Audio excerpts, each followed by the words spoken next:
Your honour, इस मुकदमे का आधार ये है कि रुपेश जी की पत्नी रेणुका जी की हत्या हुई रुपेश जी के मड आइलैंड वाले बंगले पर, और इसका आरोप रुपेश जी पर लगाया। कमलेश जी, जो सुन नहीं पाते, बोल नहीं पाते, उन्होंने खूनी को बंगले में जाते हुए देखा दोपहर के करीब 3 साढ़े 3 बजे, और दूसरे संतोष ये बंगलों के ठीक बाहर बस स्टॉप पर थे। ये देख नहीं सकते योर ऑनर, पर गोली की आवाज सुनते ही ये बंगले में चले गए और खूनी इनसे टकराया। संतोष जी ने उसके सूट का मटेरियल पहचाना।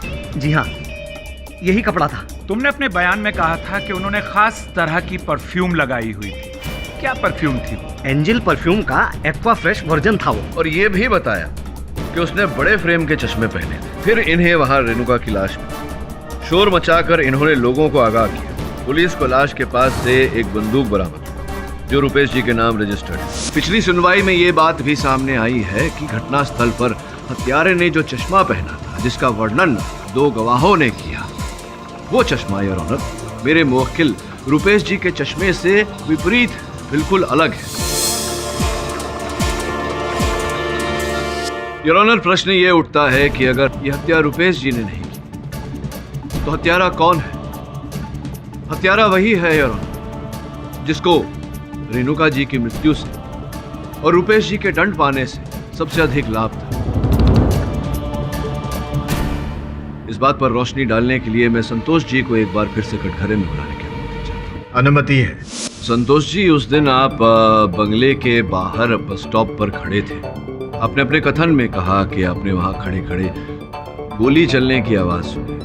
केवल गोली चलने की आवाज सुनी थी या कोई और स्वर भी पहुंचा था आपके कानों तक? कुछ और सुना था? जी सुनी थी ना, एक औरत की आवाज सुनी थी। औरत की आवाज सुनी थी आपने? क्या कह रही थी औरत की आवाज? नहीं नहीं, तुम ऐसा नहीं कर सकती, ऐसा नहीं कर सकती। तुम ऐसा नहीं कर सकती? जी। अच्छा संतोष जी, मैं अपने दूरभाष यंत्र पे एक चलचित्र चलाता हूँ। आप देखिए अगर इसमें से कोई आवाज पहचान में आती है या नहीं। जी। नहीं, तुम ऐसा नहीं कर सकती। एक मिनट। रोकिए। रोका? इस आवाज को दोबारा सुनाइए। रिवाइंड करूं फिर से? ये नहीं, तुम ऐसा नहीं कर सकती। जी हाँ, ये उसी औरत की आवाज है।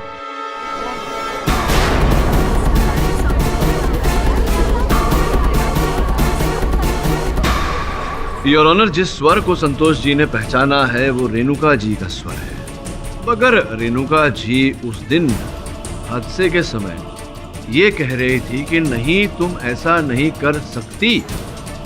इसका अर्थ ये निकलता है कि वो किसी महिला से बात कर रही थी। Objection your honour. केडी साहब, आपके कहने का मतलब है कि खूनी एक आदमी नहीं बल्कि... योर ऑनर, कुरैशी साहब बिल्कुल ठीक समझे। ये हत्या पुरुष ने नहीं, किसी महिला ने की है।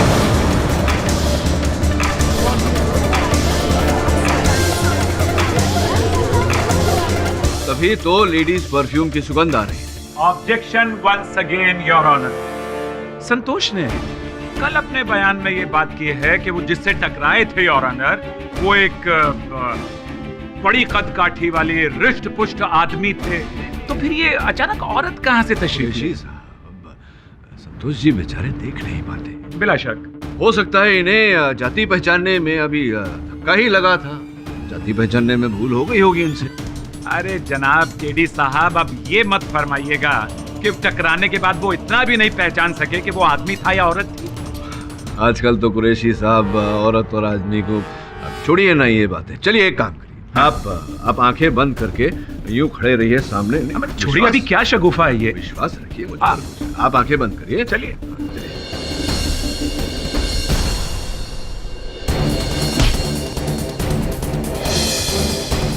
लगा धक्का? हाँ। कौन था बताइए? अम्मा केडी साहब, ये पुराने तरीके हैं आपके, मुझे मालूम है। आपका असिस्टेंट वरुण। नहीं, देखिए ये थी मोहतरमा जी। आप बैठिए। यही तो मैं आपको समझाने का प्रयास कर रहा था कुरैशी साहब। योर ऑनर, अगर संतोष जी का कथन सत्य है तो ये हत्या किसी पुरुष ने नहीं, महिला ने की। अब सोचने वाली बात यह है कि वो महिला कौन है जिसे रेणुका जी की मृत्यु से लाभ हुआ। सर्वप्रथम मैं लीसा जी को कटघरे में बुलाने की अनुमति चाहूंगा। अनुमति है। हाँ लीसा जी बताइए, हत्या के समय आप कहाँ थे? ऑफिस में। सोच के बताइए। आप मेरे साथ मजाक कर रहे हैं क्या? मैं आपको बता रही हूँ ना कि मैं ऑफिस में थी। देखिए, आप कह रही हैं कि आप ऑफिस में थी, लेकिन ऑफिस के बाकी लोग कह रहे थे कि आप ऑफिस में थी ही नहीं, कहीं बाहर गए। अब कुछ काम हो सकता है, काम की वजह से कुछ देर के लिए बाहर निकल गई। लेकिन अगर मैं एक जगह मौजूद नहीं हूँ, इसका मतलब ये थोड़ी ना है कि मैं दूसरी जगह मौजूद थी। वकालत करनी चाहिए आपको, ठीक कहा। लेकिन ये बताइए कि जब जब रेणुका जी का नाम उठा है अदालत में, मैंने देखा कि आप बहुत क्रुद्ध हो गई, ऐसे उग्र हो गई, नाराज हो गई। क्या किसी बात का बैर था आपके मन में रेणुका जी के प्रति? ऑब्वियसली। देखिए ना सर की हालत देखिए, रेणुका की वजह से सर यहाँ अदालत में खड़े हैं। चिंता होती है आपको अपने सर की। कहीं ऐसा तो नहीं कि रेणुका जी को हटाकर अपनी सर के जीवन में आप रेणुका जी की जगह लेना चाहती थी, पाना चाहती थी अपने लिए?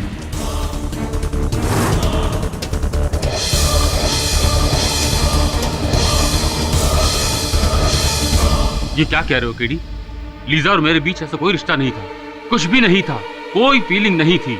बजाज साहब, आपकी ओर से इनके प्रति नफरत, इसका ये अर्थ नहीं निकलता कि इनकी ओर से आपके प्रति नहीं।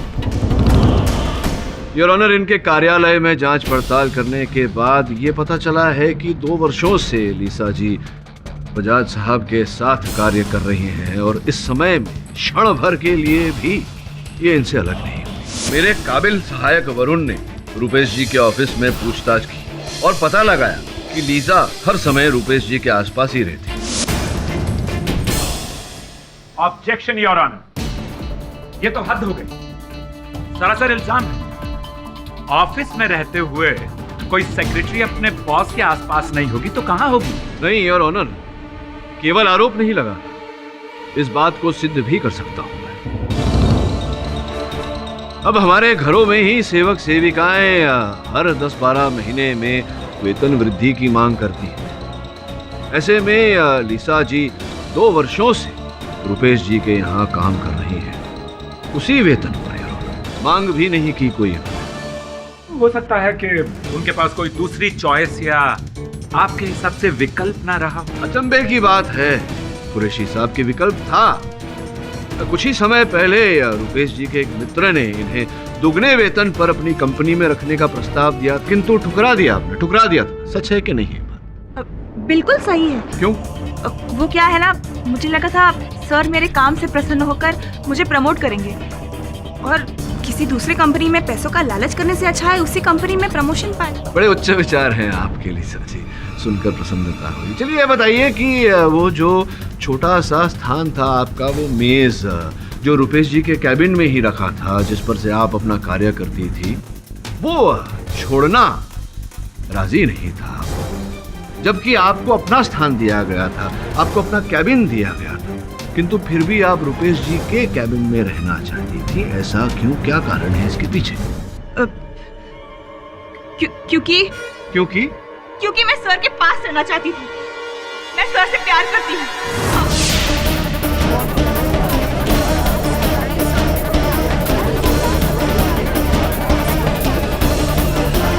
लीजा, ये क्या कह रही हो तुम? यही तो योर ऑनर, यही तो मैं स्पष्ट करने का प्रयास कर रहा था अदालत में कि लीसा जी रुपेश जी से प्रेम करती थी, हमेशा पूरा समय इनके साथ रहती थी, हर मीटिंग इनके साथ अटेंड करती थी, इनके सामान तक पहुंचना, जैसे कि घर की चाबियां, इनका सूट, इनका बंदूक इत्यादि इत्यादि, ये लीसा जी के लिए कोई कठिन कार्य नहीं था। नहीं, तुम ऐसा नहीं कर सकती, तुम ऐसा नहीं कर सकती, तुम ऐसा नहीं कर सकती, तुम ऐसा नहीं कर सकती।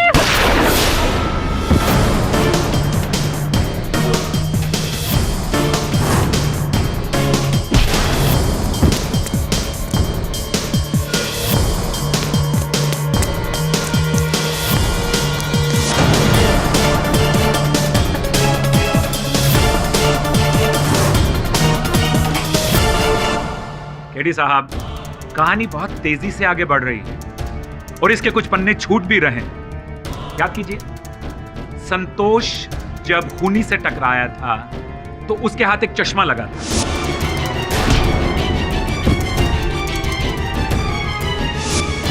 और अपने उल्टे हाथ की तरफ देखिए, लीजा चश्मा पहनती ही नहीं।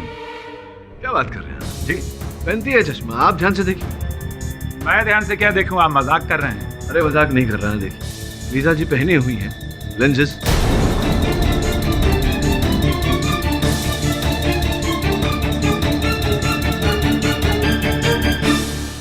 योर ऑनर, जिस प्रकार से और लोग भी बाहर जाते समय या कार्यालय जाते समय चश्मे उतार कर नंबर वाले लेंसेस पहनते हैं, लीजा भी उसी प्रकार से बाहर जाते समय या अदालत आते समय लेंसेस पहनती है। किंतु कभी कभी अपने चश्मे भी पहनती है। संभव है कि उस दिन लीजा जी ने अपने चश्मे पहने थे, जो चश्मे संतोष जी के हाथ लगे। क्यों? चलिए, आपकी इस बात को मैं मान लेता हूं, लेकिन आप जरा मेरी एक बात समझने की कोशिश कीजिए। समझाइए। जी, लीजा अगर रुपेश जी से प्यार करती थी या करती है और उनसे शादी करना चाहती थी, तो फिर वो रुपेश जी का कोट पहनकर उनको फंसाने की कोशिश क्यों कर रही थी?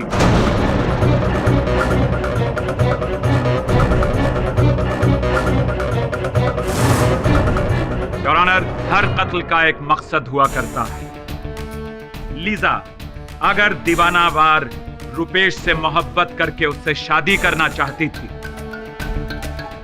और लीजा को अच्छी तरह से मालूम था कि रुपेश रेणुका के प्यार में गिरफ्त हो चुके हैं और उनसे शादी करना चाहते हैं, तो फिर शादी से पहले ही लीजा ने रेणुका का कत्ल क्यों नहीं करवा दिया?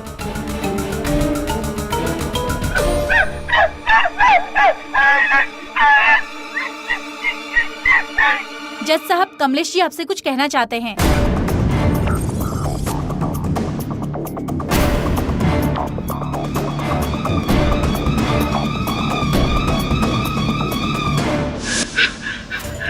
मैंने औरत को नहीं देखा था, मैंने आदमी को ही देखा था। योर ऑनर, इनकी बात का कैसे विश्वास किया जाए जबकि अब तक इनकी कोई बात ठोस साबित नहीं हुई है। मैं कसम खा के कहता हूँ कि मैंने आदमी को ही बंगले के अंदर जाते हुए देखा था।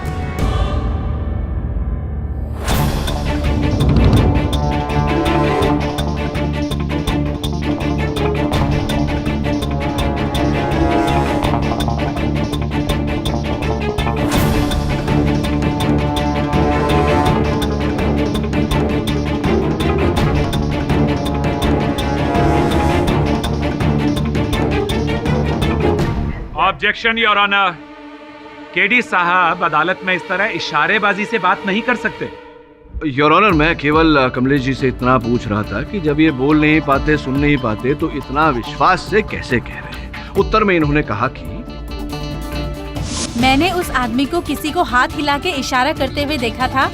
वो औरत नहीं थी, वो आदमी ही था। केडी साहब, कोशिश तो बहुत अच्छी थी आपकी, पर सॉरी, सुना आपने? वो मर्द ही था, औरत नहीं। योर ऑनर, कुरैशी साहब अगर मेरी भूल पकड़ने के स्थान पर सत्य को पकड़ने का प्रयास कर रहे हो तो संभवतः सुनते जो मैंने सुना कमलेश जी के कथन। कमलेश जी ने कहा कि उन्होंने मर्द को देखा, एक पुरुष को देखा, और वो पुरुष किसी को इशारा कर रहा था। योर ऑनर, प्रश्न है कि क्या इशारा कर रहा था? इशारे के द्वारा क्या कहना चाह रहा था? इससे भी महत्वपूर्ण प्रश्न ये है योर ऑनर कि किसे इशारा कर रहा था?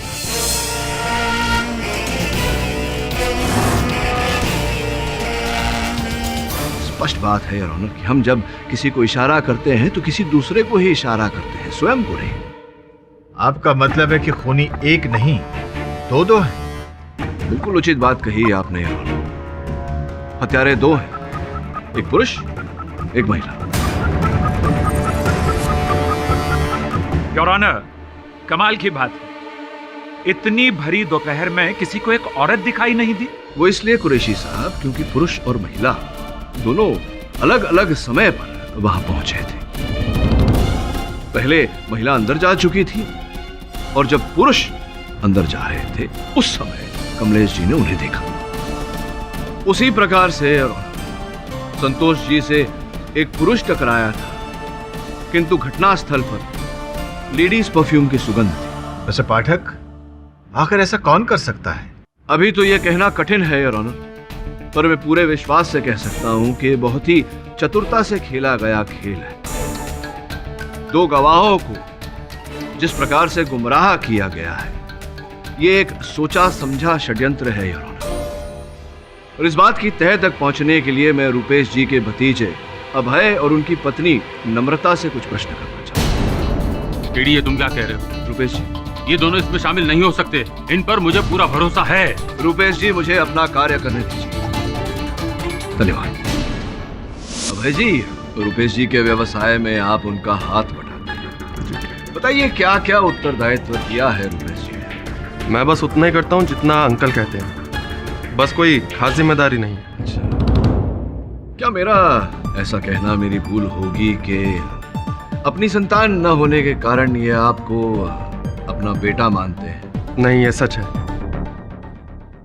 योर ऑनर, अभय जी से रुपेश जी प्रेम करते हैं, इन्हें अपना सुपुत्र मानते हैं। लोगों को लगा था कि रुपेश जी के बाद व्यवसाय, केवल व्यवसाय ही नहीं, व्यवसाय के साथ पूरी धन संपत्ति सब रुपेश जी के नाम हो जाएगी। रुपेश जी को भी ऐसा ही लगा था, किंतु रेणुका जी विवाह विच्छेद के साथ साथ धन संपत्ति का आधा हिस्सा मांगा। तो संभव है योर ऑनर कि रुपेश जी को लगा हो कि जिस धन संपत्ति के ये अधिकारी हैं, उसी से इन्हें वंचित किया जा रहा है। संभवतः इसी कारण अभय जी, आपने रेणुका जी को रास्ते से हटाने की, उनकी हत्या करने की योजना।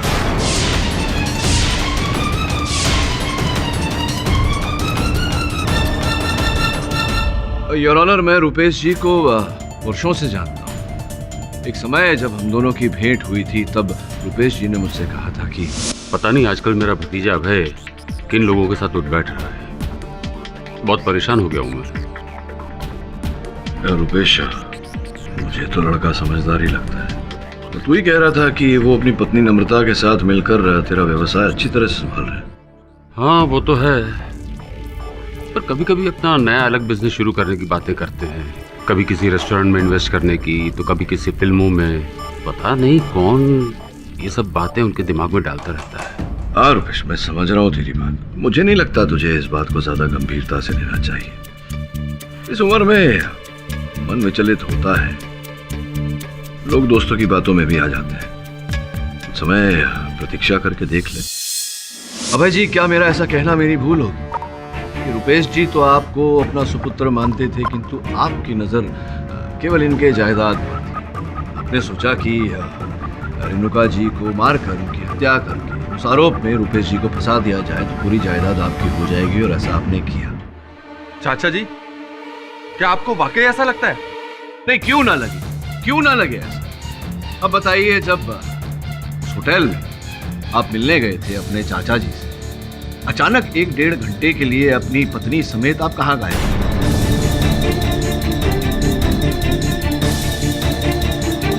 बोलिए बोलिए, कहाँ गायब हो गए? प्राय अपराधी के पास उत्तर नहीं है। योर ऑनर, मैं पुनः अदालत को स्मरण करा दूं कि सीवीयू होटल से रुपेश जी का बंगला 5 मिनट की दूरी पर ही है। रुपेश जी, आप अदालत को बताइए कि उस दिन क्या बातचीत हुई थी अभय जी के साथ आपकी, क्यों मिलने आए थे आपसे? पता नहीं, उस दिन मुझे अभय का फोन आया। उसने मुझे जल्दी से होटल सीव्यू में आने के लिए कहा। वहां पहुंचा तो उसने कहा कि एक स्वीट बुक किया है। कोई सेलिब्रेशन की अधूरी सी बात कर रहे थे कि अचानक से फोन आ गया और वो चले गए। क्या समझा नहीं मैं, किस बात का ये जलसा था, सेलिब्रेशन क्या था? किसी का जन्मदिन था क्या? नहीं, ऐसा तो कुछ नहीं था। हाँ, अभय और नम्रता अभी बच्चे हैं, छोटे हैं, किसी भी बात को लेकर पार्टी कर लेते हैं, तो इतना नहीं सोचा मैंने। अरे भाई, क्या बात है, सब ठीक तो है ना? ये अचानक से मुझे यहाँ होटल क्यों बुला लिया? चाचा जी, आपके लिए एक छोटा सा सरप्राइज है। क्यों भाई, बता दे? तुम रुको चाचा जी, एक खुशखबरी है, बस वही आपके साथ बांटना चाहते हैं। अरे क्या है, बताओ भी। अभी नहीं, थोड़ा इंतजार करना पड़ेगा। क्यों? आप ऐसा कीजिए, आप एक कप कॉफी पीजिए, हम जरा जल्दी से बाहर होके आते हैं। बाहर? अरे भाई मुझे भी जल्दी कहीं जाना है। चाचा जी, आपको मेरी के समय आप कहीं नहीं जाएंगे।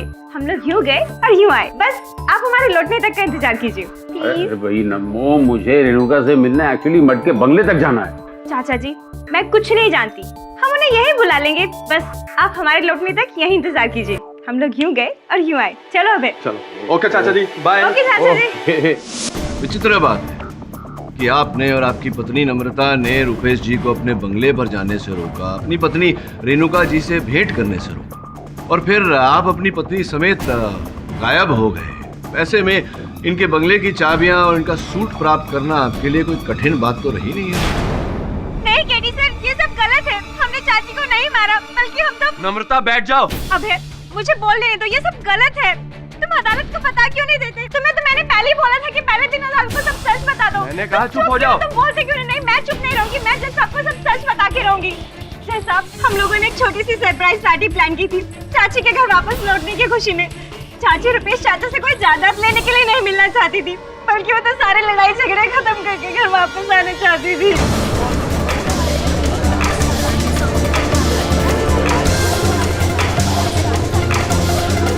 नम्रता, ये तुम क्या कह रही हो?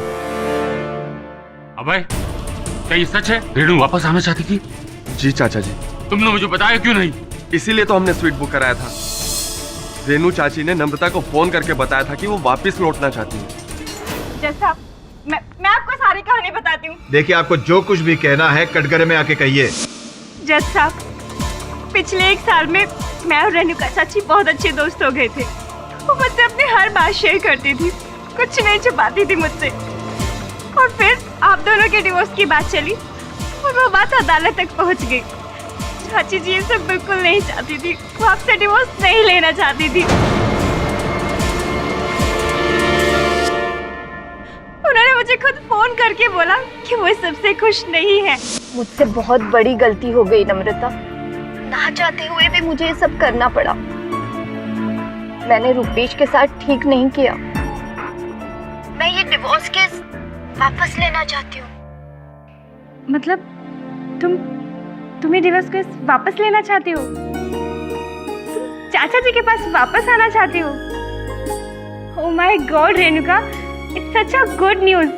तुम्हें नहीं पता चाचा जी तुमसे कितना प्यार करते हैं। वो ये सब जान के कितना खुश होंगे। जानती हूँ, और मैं भी उनसे बहुत प्यार करती हूँ। मैं उन्हें मिलकर सब कुछ बता देना चाहती हूँ और उनसे माफी मांगना चाहती हूँ। तो मैं उन्हें फोन करूँ? नहीं, तुम मत फोन करो, मैं करूँगी और सामने से सारी बातें कह दूंगी। अच्छा ठीक है, एज यू विश। हम बहुत खुश थे, आपको सरप्राइज देना चाहते थे, इसलिए आपको कॉल करके होटल बुलाया और रुकने को कहा। हम बाकी दोस्तों को भी इनवाइट करना चाहते थे और सोचा था कि रेणु चाची को भी वहीं बुला लेंगे। हेलो, अरे भैया केक कब लेके आएंगे आप? अच्छा सुनो, उसमें 50 रेड रोज के बुके और ऐड कर लेना। ओके। हेलो मिस्टर कपूर, चाचा जी और रेणु चाची ने आपस के डिफरेंसेस सुलझा लिया है, तो हमने आज शाम को एक पार्टी रखी है। आप प्लीज आइएगा भाभी जी को लेके, वो भी जल्दी। और फिर ये सब हो गया।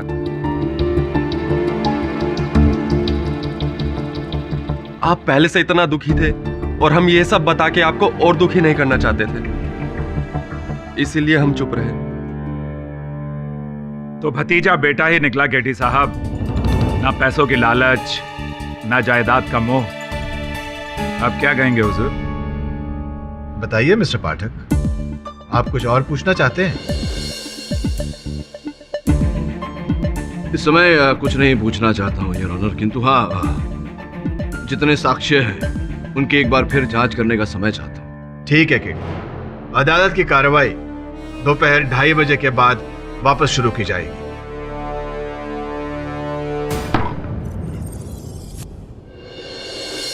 समझ में नहीं आ रहा, जितना इस केस को सुलझाने का प्रयास कर रहा हूँ और उलझता जा रहा है। सर, अगर नम्रता और अभय निर्दोष हैं तो शायद ये काम किसी बिजनेस राइवल ने किया। नहीं, मुझे नहीं लगता ऐसा होगा। ये जो भी है रुपेश जी, अभय और नम्रता के आसपास का ही कोई व्यक्ति है, उनके निकट का व्यक्ति। नहीं तो सोच, उनकी चाबियां, उनके कोट, उनके बंदूक तक कैसे पहुंच सकता है वो व्यक्ति? सर मगर नम्रता और अभय के अलावा और कौन है आसपास उनके? 2 व्यक्ति हैं मेरे अनुसार, एक पुरुष एक महिला। फिर रेणुका जी ने जो नम्रता से कहा था कि मुझे न चाहते हुए भी ये सब करना पड़ा, इस वाक्य का क्या अर्थ होता है?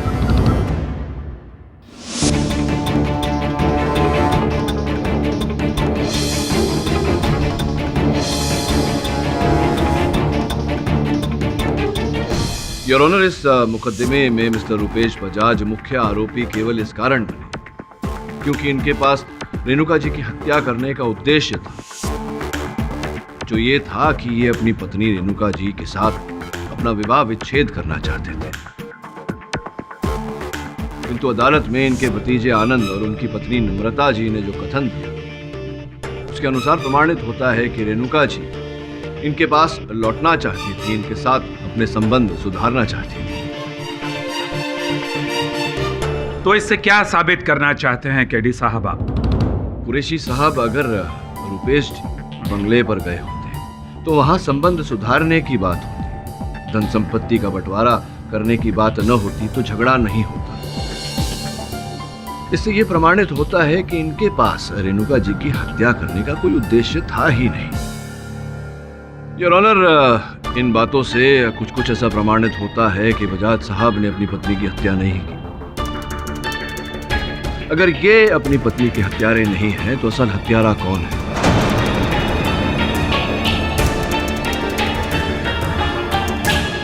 आनंद और नम्रता के अतिरिक्त कौन है योर ऑनर, जो जानता था कि रेणुका जी रुपेश जी के पास लौट आना चाहती है, इनके साथ अपने संबंध सुधारना चाहती है? कौन है योर ऑनर जिसको रेणुका जी के लौट आने से नुकसान होता? हो सकता है रेणुका जी का कोई पुराना आशिक, जो ये नहीं चाहता था कि रेणुका जी वापस रुपेश जी के पास जाएं। कृपया बताइए कुरैशी साहब की वो महिला जो उस दिन बंगले पर उपस्थित थी, जिसे रेणुका जी ने बोला था तुम ऐसा नहीं कर सकती, वो कौन थी? योर ऑनर, स्पष्ट है कि रेणुका जी उस महिला को जानती थी। योर ऑनर, मुझे नहीं लगता कि ये केस उतना साधारण है जितना कि हम समझ रहे हैं। मुझे ऐसा लग रहा है कि ये बहुत ही विशाल षड्यंत्र का एक छोटा सा हिस्सा है। मिस्टर पाठक, आप जो भी कहना चाहते हैं साफ साफ कहिए। योर ऑनर, मैं अदालत के समक्ष समाचार के कटे हुए कुछ टुकड़े प्रस्तुत करना चाहूंगा। इससे स्पष्ट होता है योर ऑनर कि हमारे देश में कुछ ऐसे गिरोह हैं जो महिलाओं का विवाह कुछ ऐसे अमीर बिजनेसमैन और इंडस्ट्रियलिस्ट को फंसाने के लिए करते हैं, ताकि विवाह विच्छेद कर देने के बाद उनकी जायदाद का हिस्सा, उनकी संपत्ति का हिस्सा प्राप्त कर सकें।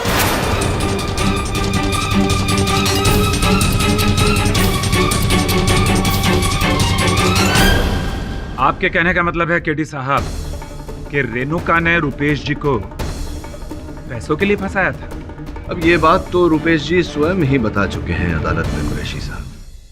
योर ऑनर, रेणुका जी ने रुपेश जी के साथ ये खेल तो खेला, किंतु इस खेल में वो अकेली नहीं थी। संभवतः किसी ऐसे गिरोह का मोहरा बनी थी रेणुका जी, किंतु चलते चलते उन्हें रुपेश जी से वास्तव में प्रेम हो गया और उन्होंने रुपेश जी को धोखा देने से मना कर दिया। गिरोह के अन्य लोग योर ऑनर ये समझ चुके थे कि अगर रेणुका जी रुपेश जी के पास लौटी तो उनका बड़ा नुकसान हो, और संभवतः यही बात रेणुका जी की मृत्यु का कारण बनी। मिस्टर पाठक, ये बहुत ही पेचीदा केस है। इनका पता लगाना बहुत जरूरी है कि आखिर ये लोग हैं कौन। योर ऑनर, प्रश्न का उत्तर तो रेणुका जी के अतीत के पन्नों में ही मिलेगा। मैं लीसा जी को एक बार फिर से कटघरे में बुलाने की अनुमति चाहता हूं। अनुमति है।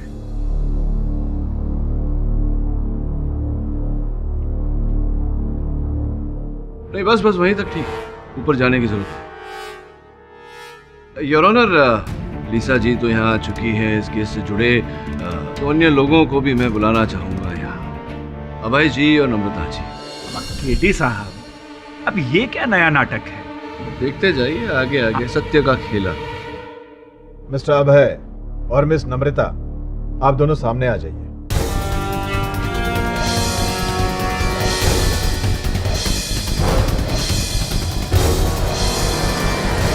योर ऑनर, इस मुकदमे में संतोष जी और कमलेश जी ने अपना अपना कथन दिया,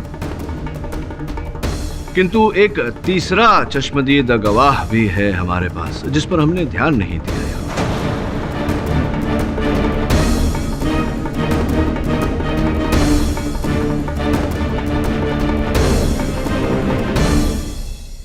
तीसरा गवाह? जी, तीसरा गवाह। वो कौन है? योर ऑनर, संतोष जी का कुत्ता। मैं उसे अदालत में बुलवाने की अनुमति चाहता हूं।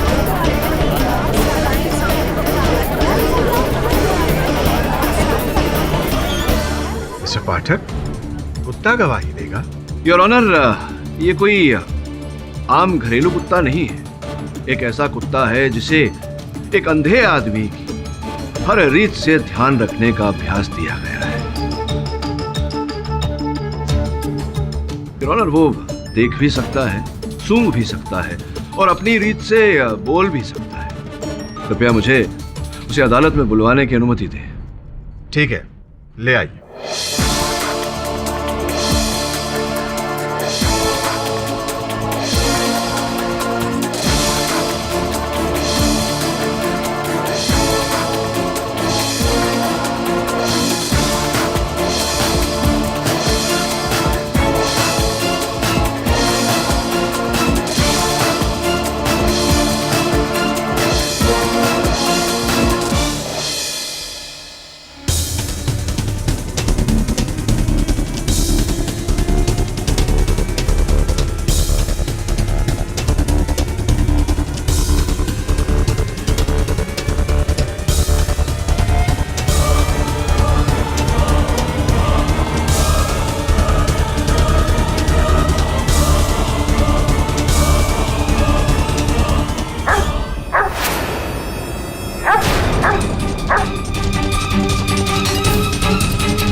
धन्यवाद, ले जाइए। आप दोनों बैठ। आप गड़खड़े में। योर ऑनर, मनुष्य कभी कभी मनुष्य को पहचानने में भूल कर बैठता है, किंतु एक जानवर कभी झूठ नहीं बोलता। लीसा जी जब प्रथम बार अदालत में अपना कथन देने आई थी, उस समय भी ये कुत्ता इन्हें देखकर भौंक रहा था।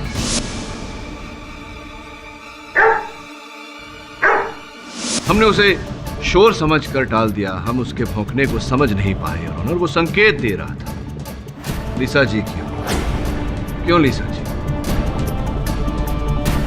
तो लीसा जी, कुल मिला के अब तक की कहानी कुछ ऐसी है कि वो जो आपने अदालत में पिछली सुनवाई में कथन दिया था कि आपको प्रेम हो गया था रुपेश जी से,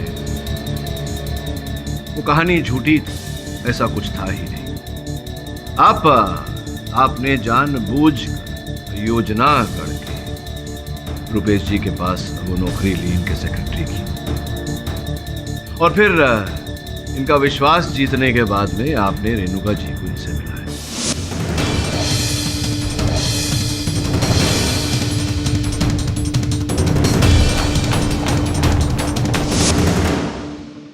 और आपकी और रेणुका जी के साथ रहने की और उनके आपकी सहेली होने की वो भी सारी कहानी झूठी है।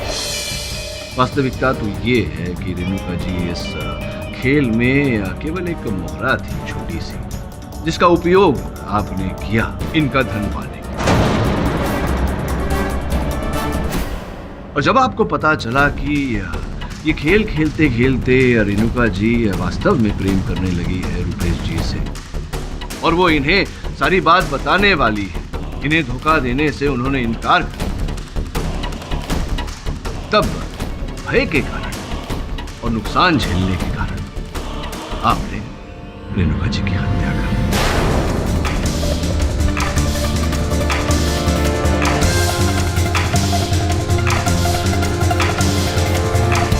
योर ऑनर, मैं पिछली सुनवाई में अपने दलील में कह चुका हूं कि लीजा जी क्षण भर भी रुपेश जी का साथ नहीं छोड़ती थी।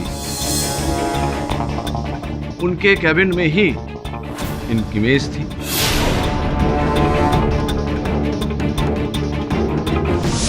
ऐसे में इनके सामान तक पहुंचना, बंगले की चाबी, इनका कोट, इनकी बंदूक इत्यादि, ये लीजा जी के लिए कठिन नहीं था। एक मिनट केडी साहब, आपने कहा कि इस खेल में एक नहीं बल्कि दो खिलाड़ी थे। आपके कहने का मतलब है कि अगर लीजा ने रेणुका जी को मारा तो फिर वो दूसरा कौन था, वो आदमी कौन था जिसे कमलेश ने देखा? प्लीज। अरे पिछली सुनवाई में इस बात का संकेत भी संतोष जी का कुत्ता दे चुका है, स्मरण नहीं है आपको?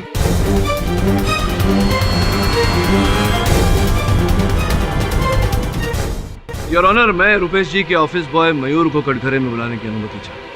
तो मयूर जी, ये बताइए कि आप और लीसा इस कंपनी में एक ही समय पर आए थे, नौकरी एक ही साथ मिली थी उसी समय पर। तो ये तो कंपनी की जो रोस्टर है वो कहता है। और आप दोनों के फोन की सूची, देखिए झूठ मत बोलिएगा, जज साहब की मेज पर रिपोर्ट रखी हुई है। आप दोनों के दूरभाष यंत्र की सूची ये कहती है कि आप और लीजा बहुत बातचीत किया करते थे। योर ऑनर, वास्तव में इनका नाम मयूर नहीं है, एंथनी डिसूजा है।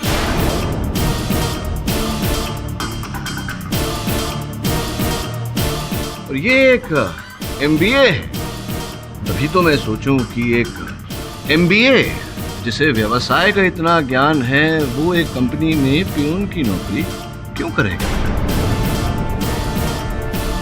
दरअसल ये इनका खेला था, या पहले भी कई कंपनीज में ये ऐसा कर चुके हैं। इस बार रुपेश जी के साथ इन्होंने किया। जब इन्हें पता चला कि रेणुका जी जो ये चाहते थे वैसा नहीं करने वाले, तब क्रोध में बदला लेने के इन्होंने रेणुका जी की हत्या कर दी। मट के बंगले पर आ जाओ 3 साढ़े 3 बजे।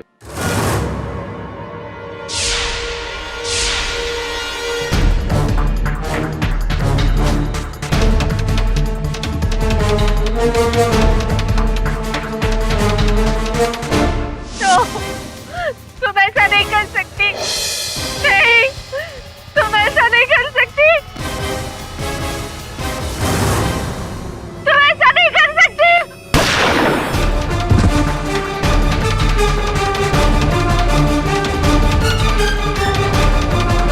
रुपेश जी का कोट पहनकर गए थे, किंतु चश्मा बदलना भूल गए। वो चश्मा जो संतोष जी के हाथ लगा था।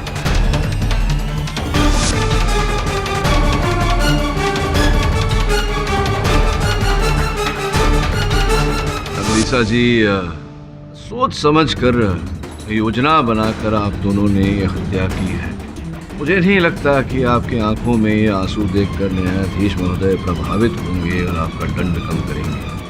चलिए, अगर आप ये कहानी कबूल कर लें तो हो सकता है कि वो ऐसा करें। अदालत को ये बताइए कि आपने हत्या की तो की, किंतु इसके आरोप में रुपेश जी को क्यों फंसाया? रेणुका के जाने के बाद हमें पता था कि जायदाद हमें नहीं मिलेगा। हम कानून की कार्रवाई से बचना चाहते थे, इसलिए हमने सर को फंसाया। हमें पूरा यकीन था कि सर फंस जाएंगे और हम यहाँ से कहीं तो। डिफेंस,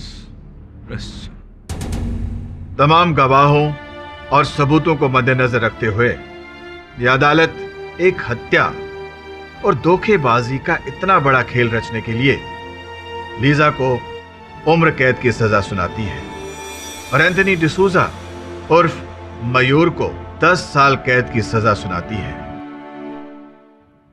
और मिस्टर रुपेश बजाज को इस केस से बाइज्जत बरी करती है।